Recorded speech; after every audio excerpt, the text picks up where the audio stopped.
박근혜 그 대선 전략 차원에서 이것을 그 새누리당 경선 결과 그리고 그 박 후보의 메시지 그리고 달라진 행보, 선대본, 역사인식 뭐 이런 식으로 한번 짚어봤어요. 예. 어쨌든 후보가 확정이 됐으니 여당 후보가 확정이 된 거죠. 예.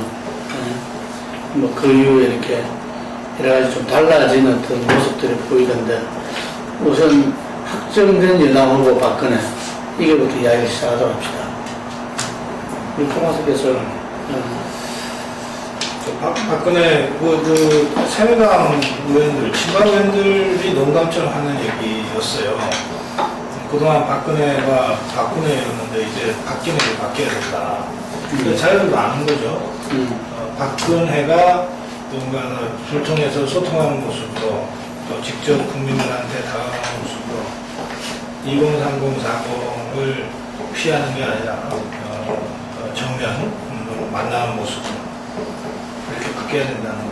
또 새누리당도 박근혜 캠프도 친박 일색이 아니라 정치부 밖에 그 신망 갖는 인사들을 포함해서 당내에서도 비박계 인사들을 좀 대거 포용하는 방식으로 바뀌어야 된다. 그런 얘기들을 전당대회 중에 내내 했어요. 우리가 전당대회라고 하는 게 어떤 면에서는 그런 면에서 박근혜 후보나 친박 캠프한테 좋은 자극제가 되고 그런 좋은 문제제기의 장이 됐다 이렇게 평가할 수 있습니다. 그 문제의식을 어쨌든 최대한 수용하고 수용하려고 지금 하는 모습이 보이죠. 노력하는 모습이 보이죠. 그래서 새누리당의 후보로 확정된 데 따른 뭐 컨벤션 이펙트도 좀 있겠지만 후보 확정된 이후에 박근혜 후보가 보여준 행동에 대해서는 뭐 야당 쪽에서도 뭐 상당히 잘한다, 뭐 또는 좀 적극적으로 평가하면 이게 뭐 기습당했다 이렇게 평가하는 만큼 대체적으로 긍정적인 평가가 있는 것 같고요. 그게 어떤 형태로든 뭐 지지율에도 반영이 될 거다 이렇게 생각합니다. 다만 그러면 이런 박근혜가 바뀐다고 하는 이 흐름, 박근혜가 바뀌었네라고 하는 평가, 이거를 앞으로 남은 넉 달 동안 지속적으로 잘 보여줘야 될 텐데, 그럴 만큼 일관성 있게 자기 쇄신의 모습을 보여줄 수 있을까? 1차 판단은 아마 대선 캠프의 면면을 가지고 평가를 하게 될 텐데, 이제 기획단 단계에서는 뭐 아직 평가하기가 이런 것 같고요. 그런 점을 좀 주의해서 유념하면서 평가를 할 필요가 있을 것 같습니다. 예. 이어서 말씀하시죠. 수고 선출된 이후 지금까지 박 후보 행보로 보면은 중도층을 겨냥한 행보 성격이 뚜렷이 나타나는 것 같아요. 결국은 이번 대선의 승부처가 이제 중도층에 달려있다 이 판단을 제대로 한 것 같고, 그래서 뭐 우선은 장한 중도층을 선정하려는 행보, 그런 점 방향은 맞다 그렇게 이제 생각을 이제 들어요. 그래서 일단은 당초 이제 뭐 전당대회 과정에서 보였던 모습을 놓고 봤을 때는 뭐 그냥 결국 이제 이 정도 아닌가 생각했던 것보다는 이제 예상치를 이제 넘어서는 상당히 더 빠른 그런 그리고 목표를 좀 분명히 한 그런 행보로 좀 이제 이루어지고, 아마 지금 박 후보가 지금 할 수 있는 것 중에 좀 최상의 행보 아닌가, 일단 현 상황에서는 그렇게 이제 좀 이제 생각이 일단 이제 들어요. 하지만 이제 이게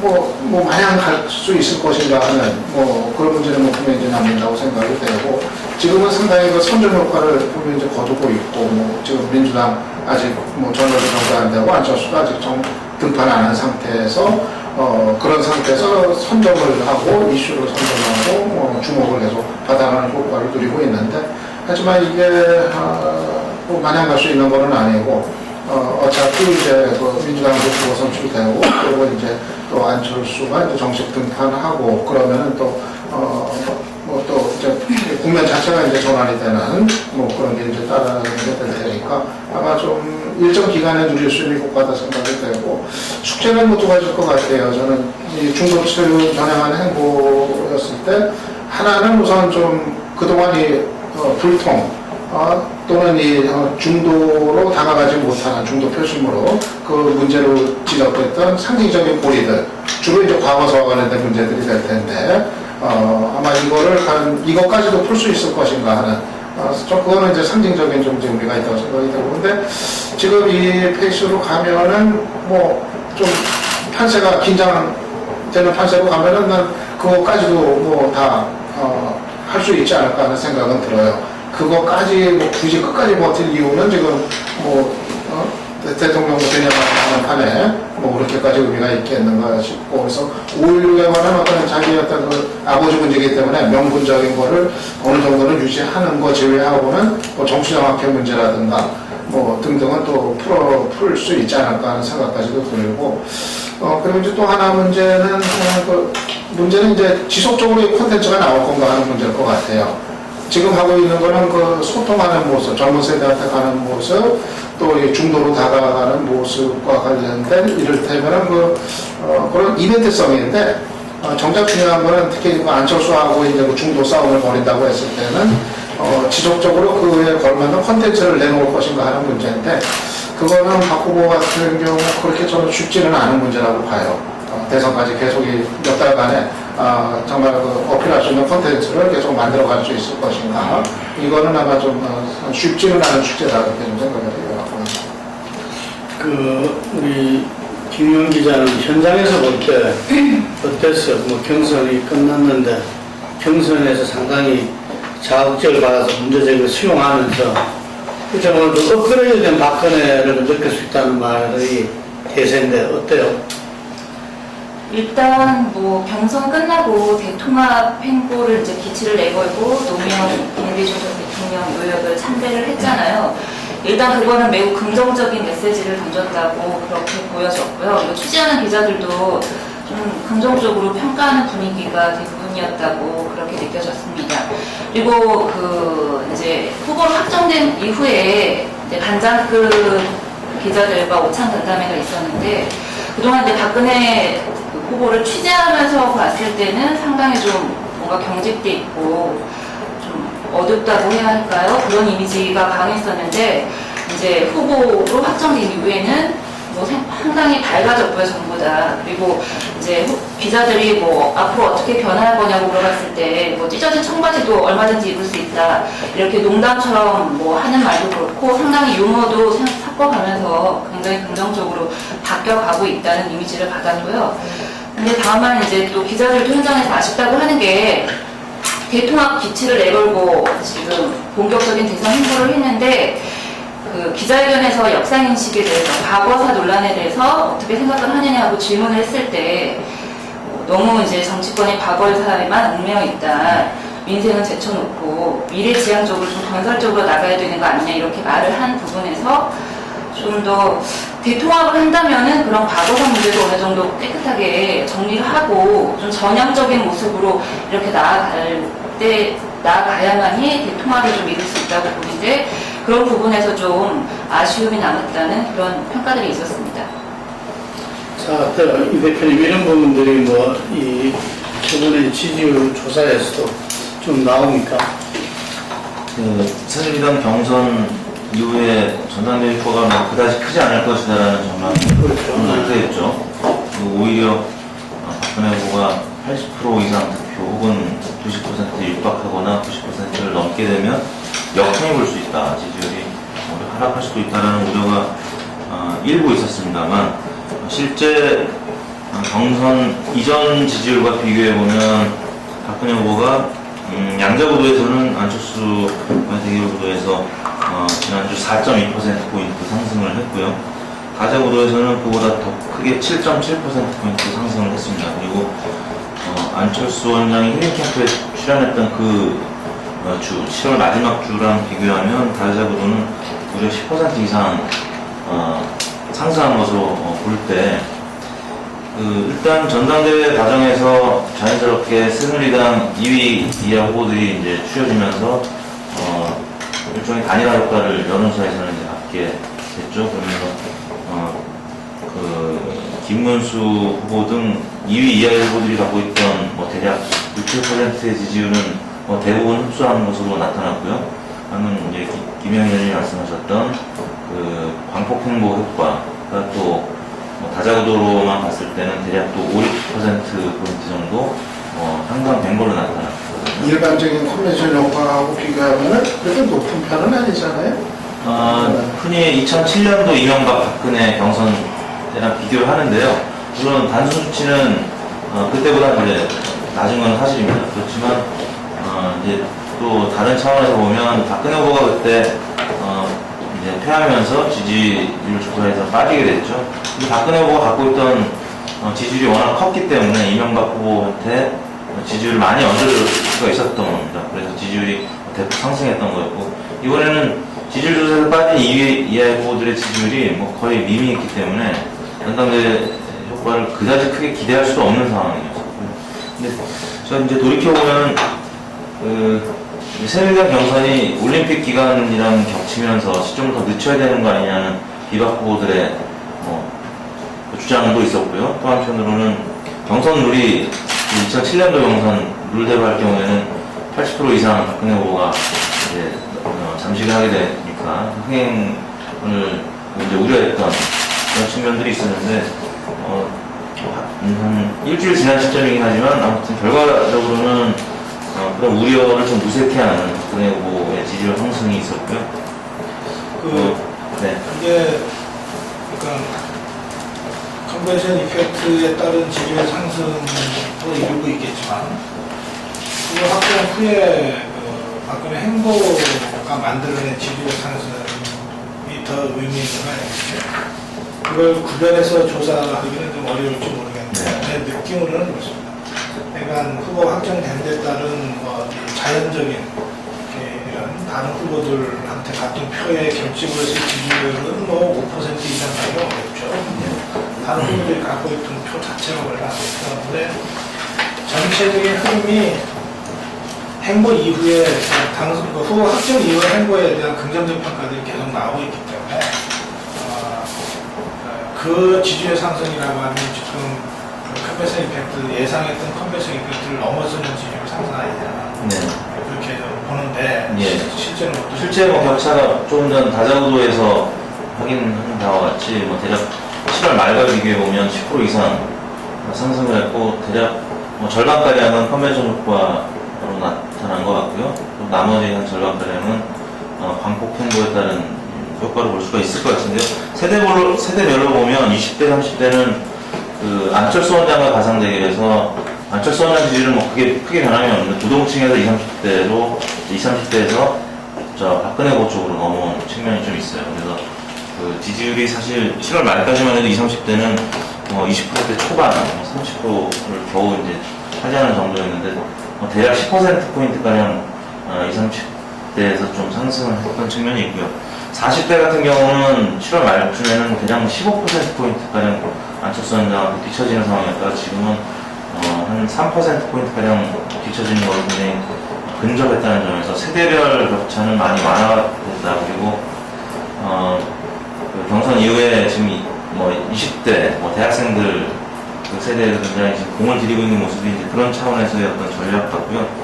또 한 측면에서는 선대본에서 잠시 또 얘기가 나오겠지만 안대희전 대법관을 임명했던 부분은 조금 파격적인 측면이었다고 보이고요. 향후 중도층이나 40대 연령대에서는 꽤 반향을 일으킬 수 있는 조치였던 것 같아요. 다른 김종인 전 장관이나 이주영 의원은 기존 이제 인물이었다는 점에서 안대희 전 대법관은 벌써부터 트위터나 인터넷 쪽에서 나타나는 반응이 특히 야권 지지층에서 굉장히 당황스러운 모습이 좀 역력하고요.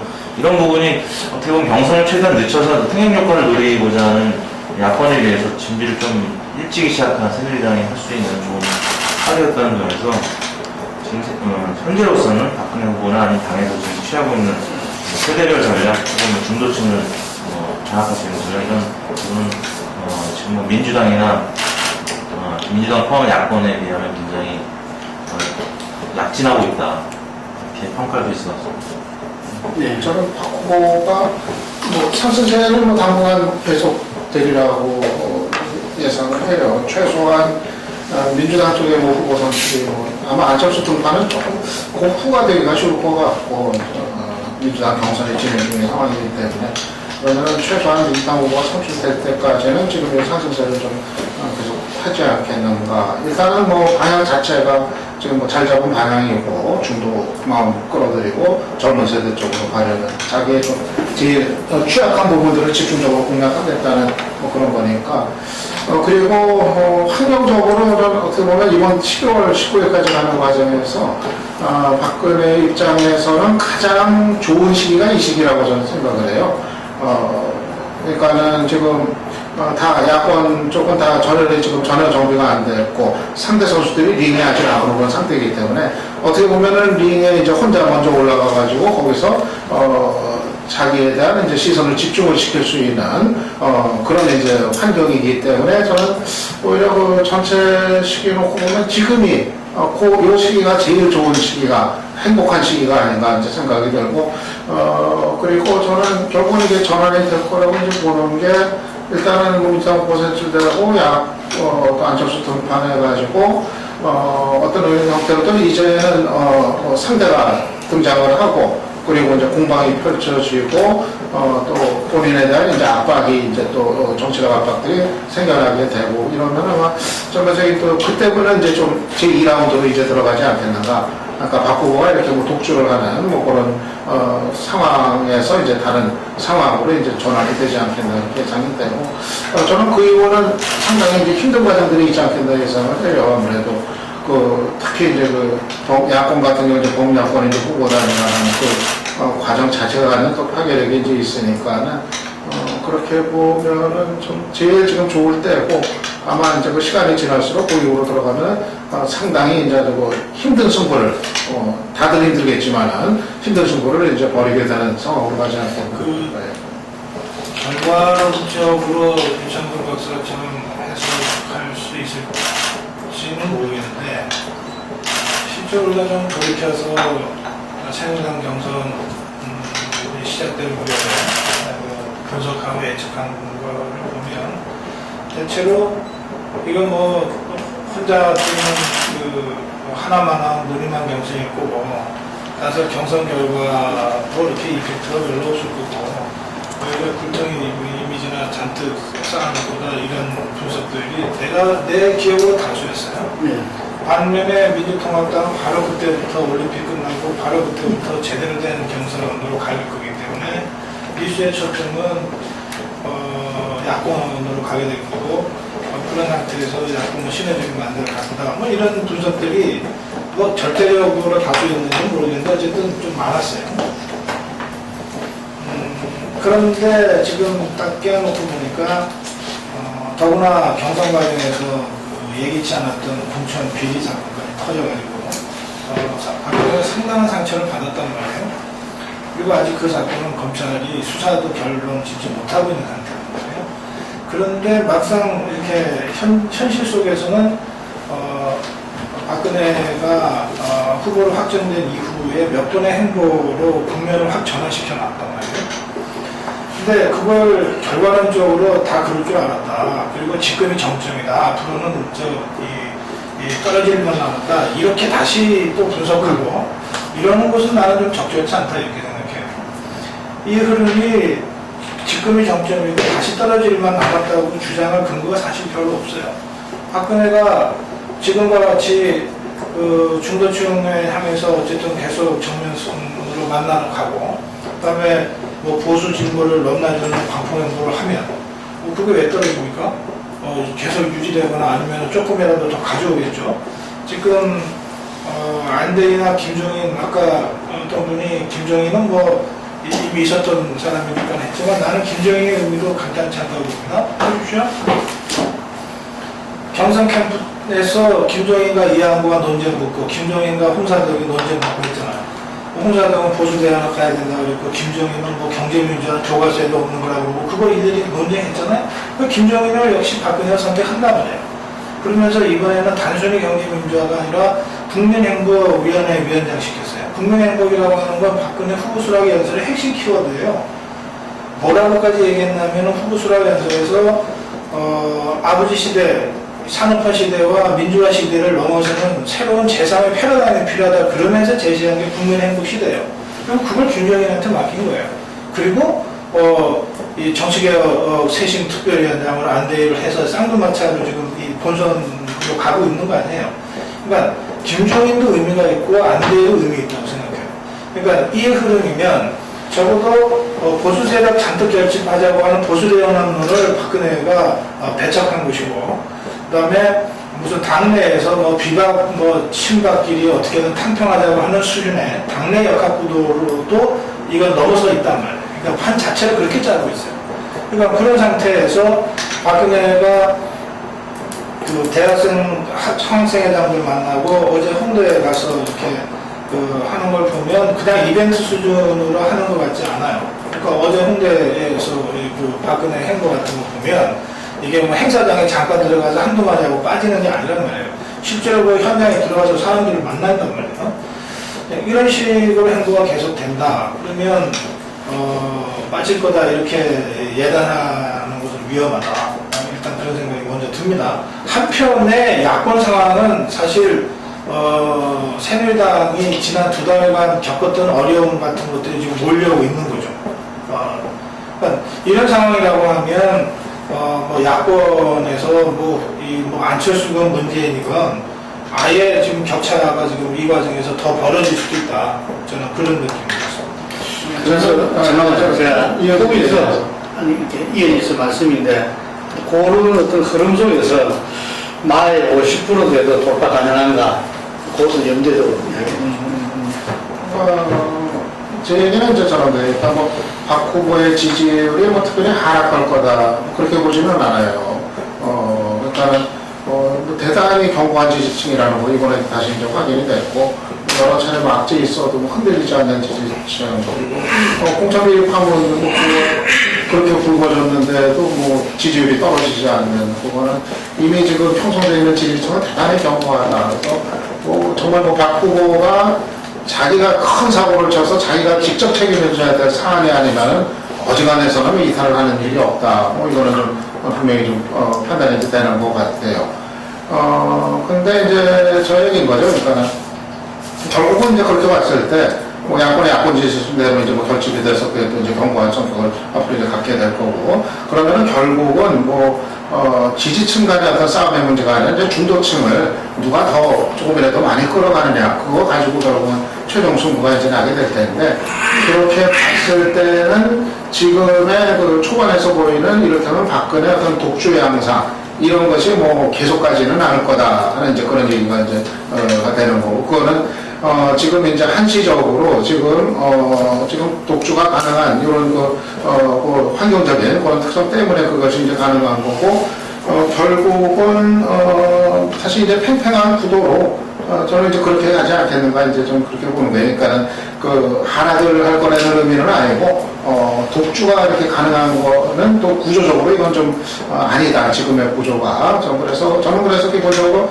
민주당이 이제 죽을 수고는 있지만은 그래도 지금의 그 환경을 놓고 봤을 때는 결국은 범야권 후보로 이제 가닥이 잡힌다고 했을 때 그랬을 때 그것이 갖는 파괴력이 또 만만치가 않기 때문에 저는 상당히 다른 국면으로 이제 전환이 될 거다. 그런 얘기입니다. 한 말씀만 좀 반론은 아닌데 나중에 나오겠지만 지금 이제 민주통합당이 한편으로는 경선 파행에 지금 앙추에 직면해 버렸잖아요. 어떻게든 봉합해서 갈겠지만 그래도 이미 상처를 크게 받았어요. 그다음에 두 번째는 그 라디오 21 이 사건이 정말 별거 아닌 무슨 투자를 명분으로 한 사기 사건이면은 천만다행이지만 이게 라디오 21이라는 그 인터넷 방송의 성격이라든지 또는 그 라디오 21 자체가 무슨 그 수익 모델이라고 생각하면서 뭐 억 단위의 돈을 투자할 그런 재력가가 있는지 잘 모르겠어요, 상식적으로. 그래서 이게 정치적으로 정치적 성격이 있을 가능성을 배제할 수 없는 상태인데요. 만약에 그렇게 되면 이제 아까 잠깐 나왔지만은 박근혜는 어쨌든 박근혜가 있기 때문에 이거를 돌파해낸다 그래요. 공천비리도 돌파해내고 하여튼 돌파를 해내는데 지금 민주통합당이 이게 돌파가 가능할까? 만약에 그런 이 비리 사건이 정말 공천 비리 사건으로 확대가 된다면 새누리당처럼 뭐 해당 무슨 뭘 제명 처리한다거나 뭘 한다거나 하는 식의 수습이라도 이게 가능할까 저는 모르겠어요. 그리고 더 중요한 것은 뭐 그런 개개의 사건이 아니라 이 민주통합당이 이 안철수 교수를 상대로 무슨 후보를 양보하려고 단일화를 하지는 않을 거 아니에요. 질 땐 지더라도 어쨌든 안철수 교수와 단일화를 해서 이기려고 하는 전략을 갖고 있는 건데 이거는 해보나 마나가 되겠죠. 이런 상태에서 이게 설사 이게 수습이 되더라도 사실이라고 한다면 이제는 뭐 안철수와 민주통합당은 그게 그건 해보나 마나 게임이 될 거라고요. 그러면 무슨 얘기가 되는가 하면 그 단일화 과정이 워낙 뻔한 단일화가 되기 때문에 차이가 크게 나는 단일화가 돼버리기 때문에 이게 단일화 시너지가 만들어질 가능성이 점점 줄어들고 있는 거예요.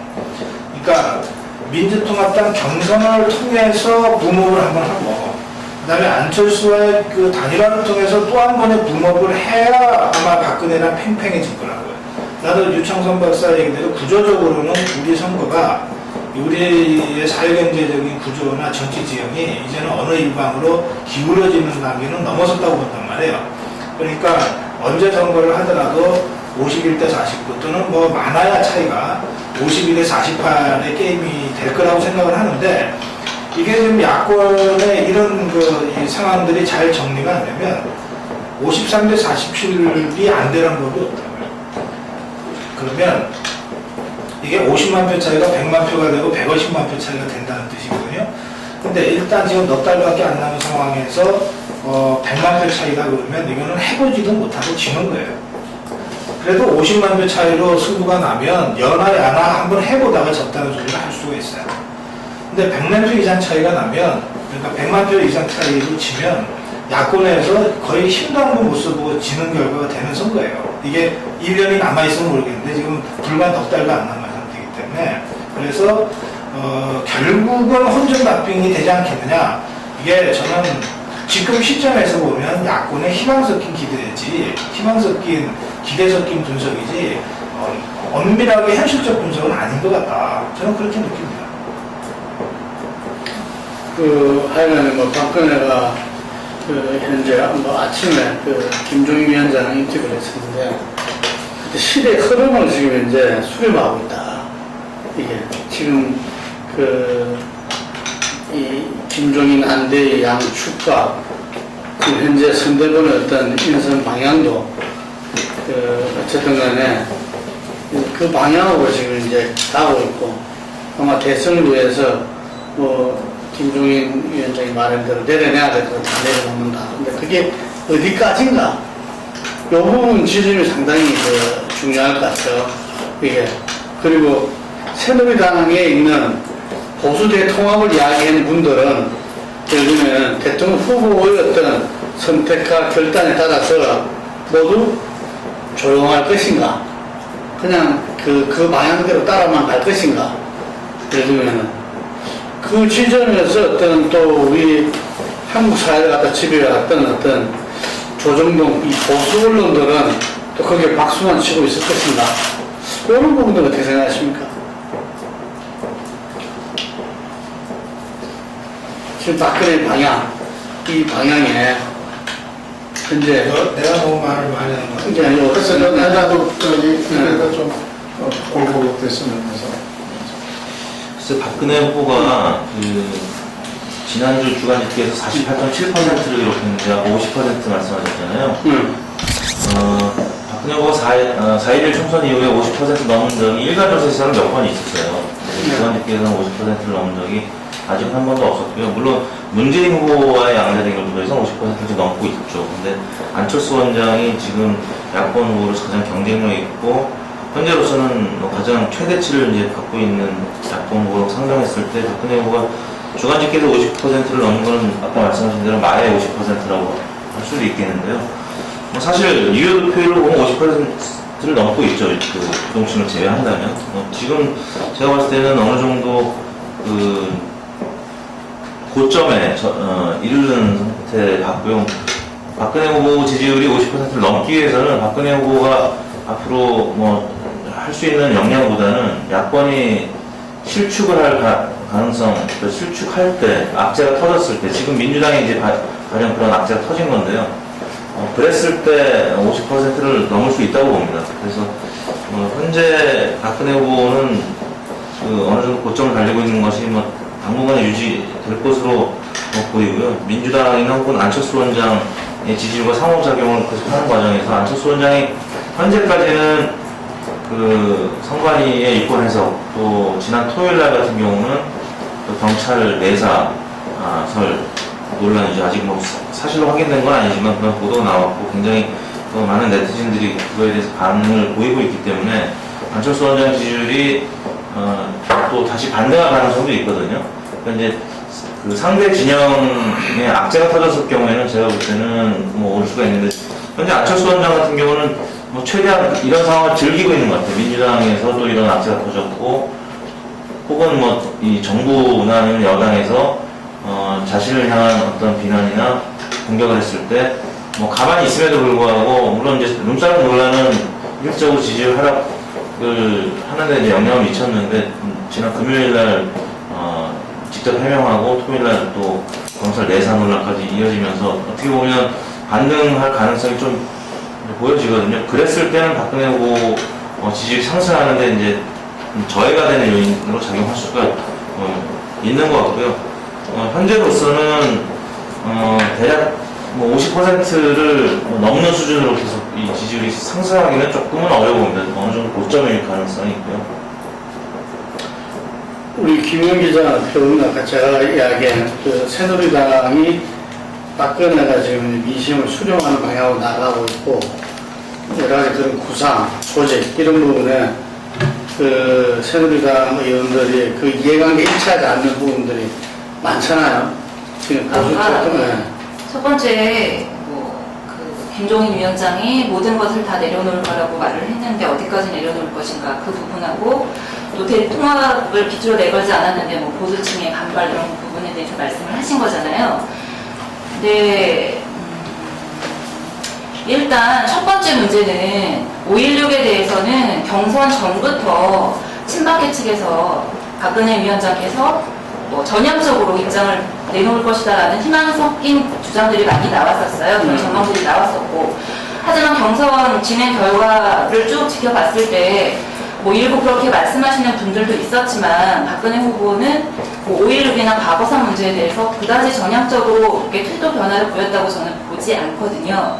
그래서 김종인 위원장도 모든 것을 내려놔야 된다. 그리고 뭐 선거 과정 중에서 자기한테 대선 승리를 위해서 장애물이 되는 거는 다 털고 가야 한다. 그리고 박근혜 후보도 그렇게 할 거라고 말씀을 하셨지만 박근혜 후보가 아버지 부분에 대해서는 저는 뭐 쉽게 내려놓을지는 저는 의문이라고 보고요. 그거는 이제 진보 쪽이라든지 그 캠프 내에서 조금 더 박근혜 후보가 전향적으로 바뀌길 원하는 측의 좀 희망사항이 아닌가. 쭉 취재를 하고 지켜봤을 때 박근혜 후보는 그다지 과거사 문제에 대해서는 그렇게 전향적인 태도를 보였고 그럴 생각이 좀 있다고 그다지 보여지지 않았습니다. 그리고 그 첫 번째 대목이 역사인식에 대해서는 좀 한계가 있을 고정될 거다. 것이다. 아버지 그리고 부분에 대해서는 네. 딸이 아닌 후보로서 평가하는 대통령 후보로서 평가하는 데는 조금 더 한계점을 드러내지 않을까. 좀 많이 변할 거라고 기대하는 것은 이제 그러길 바라는 일부 측의 바람이고 이제 박 후보한테 좀 그렇게 변해달라는 메시지를 우회적으로 보내는 거라고 보고요. 그리고 대통합 기치를 내걸면 뭐 보수층이 어떻게 할 거냐, 반발할 거냐 이런 문제 같은 경우는 저는 이게 보수대 통합론을 이렇게 선언적으로만 내세우지 않았을 뿐이지 물밑에서는 보수층과 연합하기 위한 통합하기 위한 작업들이 얼마든지 이루어지고 있다고 보고요. 보수대 통합론은 이렇게 전면으로 이렇게 선언적으로 내걸지 않으면서도 물밑에서 진행되는 것도 하나의 어떤 전략이라고 보여집니다. 그래서 이제 그 부분에 대해서 이미 박근혜가 보수고 자기 세력 그 지지율이나 이런 데에서는 보수는 총 결집돼 있는 건데 또 보수대 통합이라는 것은 실질적으로 뭘 의미한다고 볼 수 있죠? 그러니까 비박 진영까지 같이 포함해서 나가자. 정몽준이나 이재호 의원이나 정 대표들이나 현실적으로는 그쪽을 이야기하는 거죠. 이제 현실적으로 그쪽을 얘기하는 건데 일단 이제 그건 그건 아니고 그건 아니에요. 보수대 통합. 네. 이재호나 정몽준이 같이 하는 게 무슨 보수 대통령이에요. 뭐 같은 당적 갖고 있는 사람인데 이해창과 같이 할 거냐 말 거냐 핵심이죠.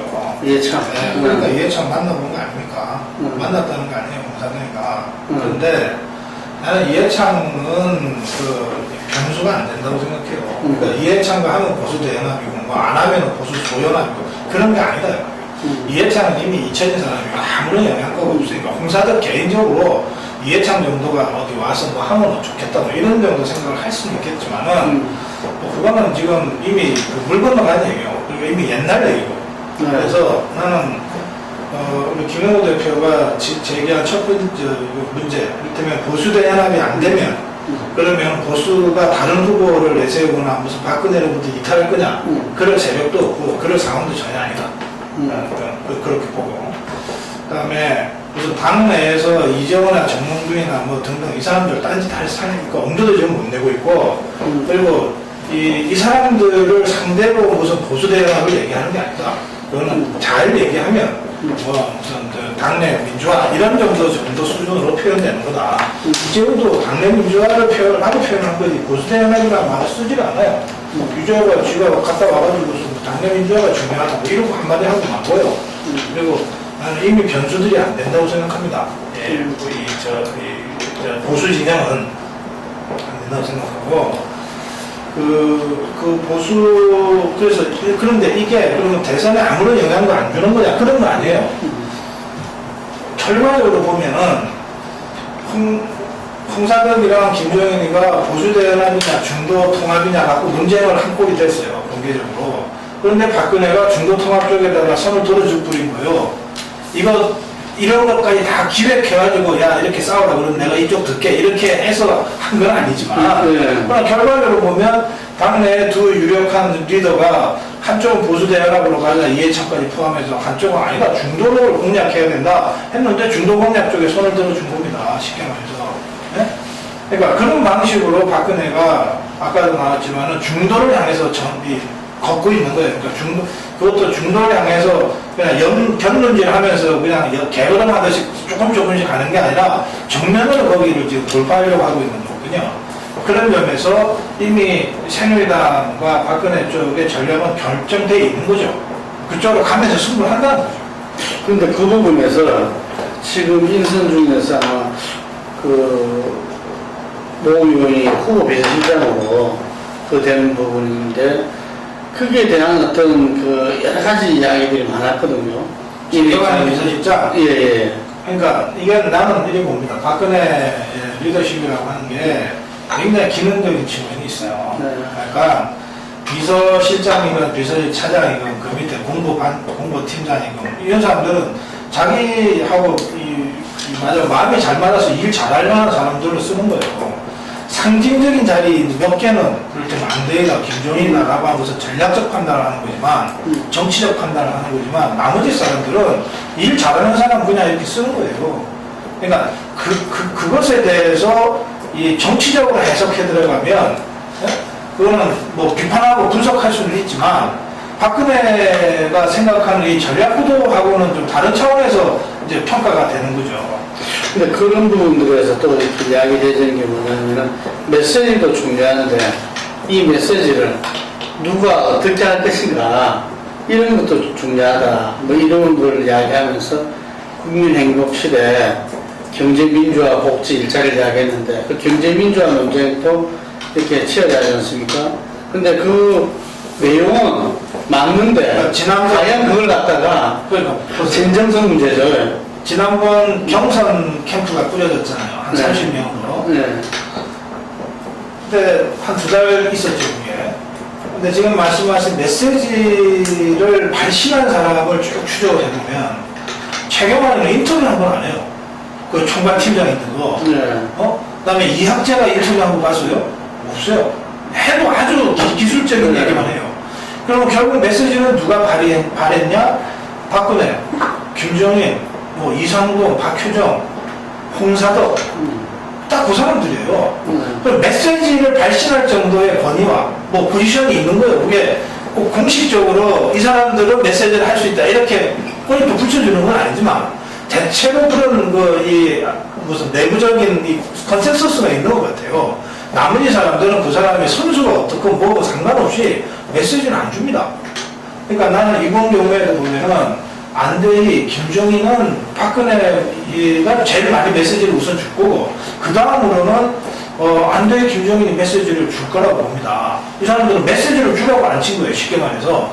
그러나 나머지 사람들은 그 사람들이 공모반장이든 무슨 뭐 메시지 팀장이든 자기가 메시지를 줄 그럴 포지션은 아닐 것 같다. 그래 봅니다. 그러니까 그게 박근혜식 스타일이다. 이게 잘못됐나 잘했냐고 평가는 또 다르게 우리가 합시다. 아니, 근데 그게 대선 전략상 어떤 그 구도로 그렇게 가져간 거 아니냐. 그래 봤을 때 실제로 그것을 갖다가 대통령 이후에 실행할 것인가. 이게 대한 어떤 이 문제 제기를 많다는 이야기죠. 그렇지. 네. 그러니까 대선 이후에도 예컨대 경제민주화가 계속 메시지를 메시지를 줬으면 대선 끝난 다음에 김정인이 책임 있는 자리에서 그거를 정책으로 집행할 거냐. 그렇죠. 이 문제는 그야말로 박근혜가 김정인을 대통령 된 다음에도 힘을 실어줄 거냐의 문제지 사실 다른 문제는 아니거든. 네. 그리고 그거 갖고 못 믿겠다고 야당에서 얘기하는 거고 박근혜나 김정인은 믿어라 라고 얘기하는 거예요. 근데 이제 박근혜를 둘러싼 그 세력이랄까 그 부분들의 다수는 그건 언제나 그러니까 다른 생각 가진 사람들이 절대 다수를 개혁과 세신은 언제 어떤 상황에서나 그런 권력 투쟁을 매개로 하는 수밖에 없는 거 아니에요? 어떻습니까? 근데 어쨌든 총선에서 그게 먹혔거든요. 아니, 그럼 대선에서 먹힐 수 있는 건 아니에요. 그 문제는 대선은 기본적으로 후보 중심으로 가고 모든 걸 후보가 가져가는 거기 때문에 그 문제는 난 일단은 뭐 별 문제는 안 되고 그냥 어차피 이제 평정이 내부적으로는 이제 평정이 뭐 되는 문제고 대선 전략상으로는 뭐 문제는 없다고 봐요. 그러니까 뭐 지금 박근혜가 추구하는 그 두 가지 포인트가 뭐 저거 아니에요. 하나는 이제 정치 쇄신하고 또 하나는 이제 민생, 경제 민주화 이제 두 가지인데 바로 그 두 자리 핵심적인 그 두 자리에 중도 성향 인물에 이제 두 사람을 이제 앉혔다는 거. 그거는 전략적 방향을 이미 이제 그렇게 이제 붙였다는 얘기고 그거는 중도 끌어들이는 데 있어서는 뭐 효과를 최대한 기대할 수 있는 그런 방향을 잡은 거라고 이제 생각을 해요. 그리고 뭐 그 이외에 뭐 다른 인물들은 아무렇지 않느냐 하는 거는 일단 대선 치르는 과정에서는 별 문제는 아닐 것 같고 그 이후에 이제 집권을 했을 경우는 이제 그게 이제 물론 당연히 이제 뭐 문제가 되는 거야 되겠지만은 일단은 뭐 대선이라는 게 그 과정에서는 뭐 철저하게 후보 중심으로 이렇게 뭐 가는 거기 때문에 뭐 주변의 인물들이 어떤 건가 하는 거는 뭐 어떤 생각을 가졌는가 하는 건 별 문제는 아닐 것 같고 어차피 힘이 주어지는 지금 전진 배치된 인물의 성격들은 뭐 뚜렷하기 때문에 저는 그렇게 이제 좀 생각을 해요. 그리고 전 그거 말고 그 박근혜 이제 내려놓는다는 부분 이 부분에 관해서 저는 이제 그런 생각을 이제 좀 들어요. 이번 대선이 이제 내려놓기만 하면은 이길 수 있는 선거인가 저는 이제 거기에 대해서 좀 회의적인 좀 생각이 이제 들어요. 그러니까 내려놔서 이길 수 있으면 다 내려놓을 것 같아요. 박근혜도 또 누구든지 간에 뭐 심지어는 5.16까지도 뭐 최소한의 명분을 유지하면서도 좀 뭐 잘못됐다는 얘기까지도 할 수도 있다고 봐요. 이기기 위해서는 마지막 순간에 할 수 있다고 보고 그래서 뭐 더 내려놓을 거고 박근혜도 더 내려놓을 거고 다 내려놓으면 이길 수 있다고만 하면은 다 내려놓겠죠. 근데 저는 이번 선거가 한편으로는 기본적으로 당연히 네거티브 전이면서도 동시에 포지티브 성격을 또 상당히 갖는 좀 그런 특성을 갖는 선거가 되지 않겠나 좀 생각을 해요. 왜냐하면은 만약에 최종적으로 본선에서는 지금 그림대로 가면 뭐 야권은 뭐 저는 민주당이 될 가능성은 좀 없어진 거 아닌가 싶고, 뭐 안철수 대 이제 그 박근혜 구도로 갈 가능성이 높다고 이제 보는 건데,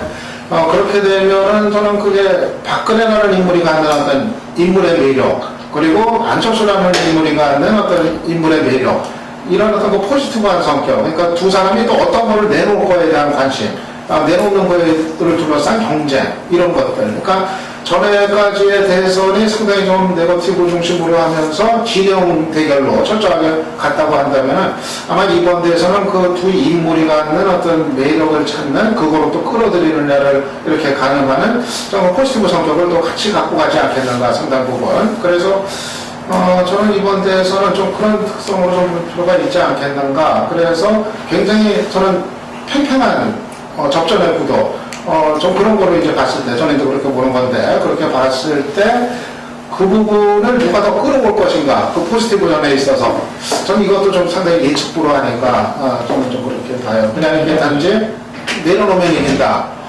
이거를 넘어서는 더 어려운 선거가 될 수 있지 않겠는가 하는 그런 전망입니다. 내려놓는다는 거는 제가 이제 지지율 측면에서 봤을 때 박근혜 후보가 최근 들어서 지지율이 가장 많이 빠졌을 때가 5.16 최선의 선택 논란 때였거든요. 그때 뭐 다자구에서 무려 10% 가까이 지지율이 빠졌었는데요. 뭐 측근들의 공천 헌금 논란 뭐 이런 등등의 당의 위기가 있을 때는 굉장히 빠른 대처를 통해서 지지율 하락을 이제 신속하게 차단시켰고 지지율이 조금 하락하다가 반등을 쳤는데 5.16 불가피한 최선의 선택 논란은 본인의 그 말실수였기 때문에 지지율이 내려가는 것을 뭐 주변에서 막지를 못했고요. 그런 차원에서 주변 측근들이 봤을 때는 어느 무엇보다도 박근혜 후보 본인의 어떤 악재가 이제 크게 지지율 하락에 영향을 미칠 수 있다는 점에서 박근혜 먹기네 혹은 뭐 내려놓겠다 이런 취지의 전략이 지금 나온 것이 아닌가 하는 생각이 들고요. 향후에 역사 인식과 관련된 또 야권의 공격이 있을 때는 그 경선 이전의 그런 스탠스는 많이 저는 바뀔 것 같다라는 전망을 하고 있고요. 아까 그 중도통합과 보수 대연합 이제 그 프레임에서 저는 전략적으로 새누리당이 우선은 지금 전체 유권자들 중에 가장 큰 포션을 차지하고 있는 층이 중도층이거든요. 대략 40% 정도 되는데 이 층을 잡지 않고는 대선이 당장 어려울 수도 있고 지금 당장 안철수 원장 때문에 힘겨운 상황에서는 중도층 공략이 우선이고 그런 차원에서 중도 통합이 굉장히 더 시기적으로 시간적으로 선거의 문제에 있어서는 더 먼저 이제 해결해야 될 프레임이고요. 아까 이해창 전 대표 얘기 나왔습니다만 지금 지지율로서 대략 뭐 한 1%대 지지율을 나타내고 있어요. 이거를 지금 빼자니 다른 조사기관들이 또 대부분 포함시켜서 하고 있기 때문에 지금 빼지는 못하고 있는데 다자구에서 하는 조사를 보면 선진당 지지율은 1%대가 뭐 미처 못 나오고 있고요. 이해찬 후보는 개인적으로 1% 조금 넘는 상황인데 사실 의미가 없죠. 지금 상황에서 이분의 지지율, 선진당의 지지율을 합쳐봐야 큰 의미는 없겠지만 시기적으로 전략적으로 선거 중반이 돼서는 보수 연합 이것이 선거 중반 12월 가까이 됐을 때는 또 포기할 수 없는 카드죠. 새누리당 입장에서는 다시 그에 대한 얘기는 뭐 분명히 나올 것 같고요. 다만 이제 전략적인 면에서 효과적인 면에서 보수 대안보다 중도 통합이 우선적일 수밖에 없었다라는 점을 말씀드리겠습니다. 그 이해창 끌어들여서 1% 얻으려면 중도층 한 5% 받을 수가 있기 때문에 선거 중반에 뭐 어떤 얘기가 있을 수는 그러니까 그건 안 할 거라고 네. 봅니다. 변수가 별로 못 된다고 보죠. 그 아까 유창선 박사가 얘기한 80조 캠페인 정책 굉장히 중요한 포인트라고 보는데 박근혜가 그 80조 캠페인을 그동안 나름대로 굉장히 열심히 준비를 해온 사람이에요. 그래서 그 어제 그저께 그 대학생들과의 모임을 이렇게 보면, 그러니까 박근혜가 그 모인 대학생들을 다 완전히 설득한 거는 잘 모르겠는데, 일단 꽤 설득을 한 것 같아요. 그래서 설득을 했는데 그 설득의 내용은 예산의 뒷받침을 통해서 현실적으로 가능하다는 설명을 사람들한테 설득력 있게 한 것 같아요. 그러니까 그냥 반값 등록금 고생 많지, 반값으로 등록금 해줄게, 이런 게 아니에요. 반값 등록금 여러분들 요구를 알고 있는데, 우리가 검토해보니까 이런 방식으로 어쨌든 결과적으로 등록금 부담을 반값으로 내리는 여러 가지 방법들이 있고 현실 가능하다. 내가 꼭 해주겠다. 이렇게 지금 돼 있단 말이에요. 워딩이. 그러면 그 정도 얘기면 저 사람이 대통령이 되면 진짜로 의미 있는 뭔가 하여튼 구체화가 되겠구나라고 느끼게끔 된다고요. 그러니까 실제로 그 사람이 대통령이 됐을 때 할지 안 할지를 내가 얘기하는 게 아니에요. 지금 박근혜가 갖고 있는 그동안 만들어 놓은 그 긍정적 이미지가 있잖아요. 그러니까 이미지 중에 긍정적 이미지를 보면 저 사람은 약속을 하면 지킨다든지 뭐 이런 이미지 있단 말이에요. 부정적 이미지는 뭐 컨텐츠가 없다 이런 거죠. 그런데 약속하면 지킨다는 이미지와 지금 그동안 뭐 생애주기를 맞추는 복지정책이 됐고 뭐가 됐건 이런 것들을 결합을 시켜놓으면 그리고 그거를 사람들을 직접 만났을 때 설득력 있게 합법으로 구사를 하면 사람들이 저 사람이면은 이 문제는 해결될 수 있을지 몰라 라고 생각하게 되는 거예요. 그게 포스트 캠페인의 핵심이라고 저는 봅니다. 우리 국민들이 선거 때마다 너무 많이 속았기 때문에 그냥 좋은 공약을 남발하는 거를 포스트 캠페인이라고 보지 않을 거예요. 정말로 저 사람이 주장하는 이 대안적인 정책이 현실 가능한가 이것까지 볼 거란 말이에요. 그런 면에서 지금 박근혜는 상대적으로 다른 이 야당의 후보들에 비해서는 퍼스트 캠페인의 소재들을 많이 선점했고 그러니까 이슈를 선점했고 그리고 박근혜가 갖고 있는 긍정적 이미지가 이거를 긍정적 이미지와 이걸 지금 결합시키고 있는 중이다라고 나는 봅니다. 그래서 어쨌든 이게 어떤 형태로든 지지율 상승으로 지금 연결될 가능성이 높다 이렇게 나는 분석을 하는 거예요. 자 이제 그건 그렇고 이 안철수와 비교하면 어떠냐 그러면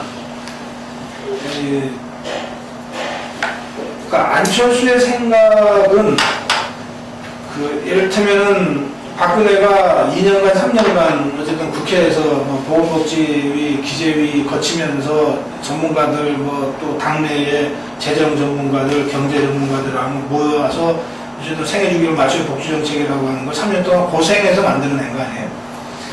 안철수의 생각은 그렇게 만들어진 건 아니에요.